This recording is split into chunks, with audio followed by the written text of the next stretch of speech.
હું Ajay Swadiya, president Jamnagar district cricket association.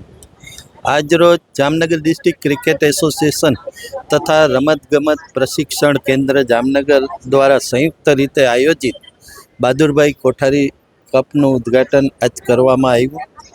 આ તકે આપણા ગુજરાત રાજ્યના મંત્રી શ્રી માનનીય રીવાબા જાડેજા, જામનગરના પ્રથમ નાગરિક મેયર શ્રી, ઉપમેયર શ્રી, દંડક શ્રી તથા કોર્પોરેશનના અનેક કોર્પોરેટરો અહીં હાજર હતા.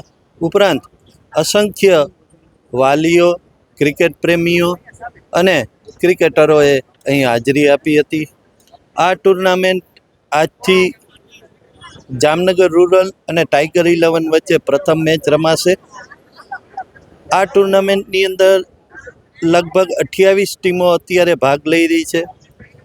આ ટુર્નામેન્ટ 5 ભાગમાં યોજાઈ રહી છે: અંડર-12, અંડર-14, અંડર-16, અંડર-19 અને સિનિયર્સ.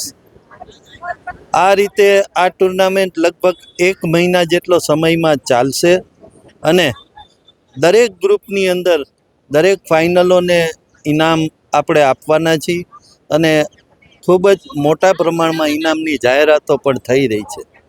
ક્રિકેટરોને પ્રોત્સાહન આપવા જામનગરની જનતા અહીં મેચ જોવા આવે એવો મારો અનુરોધ છે. ક્રિકેટરોને આ તકે એમને ખૂબ જ લાભ મળે અને ક્રિકેટના મેચો કઈ રીતે રમાય એના માટે આ ટુર્નામેન્ટનું આયોજન કરેલ છે. આ ટુર્નામેન્ટના આયોજનમાં બહાદુરભાઈ કોઠારીના સમગ્ર ફેમિલીએ પણ અહીં હાજરી આપી હતી અને દરેક ક્રિકેટરોને પ્રોત્સાહિત કર્યા હતા. Thank you.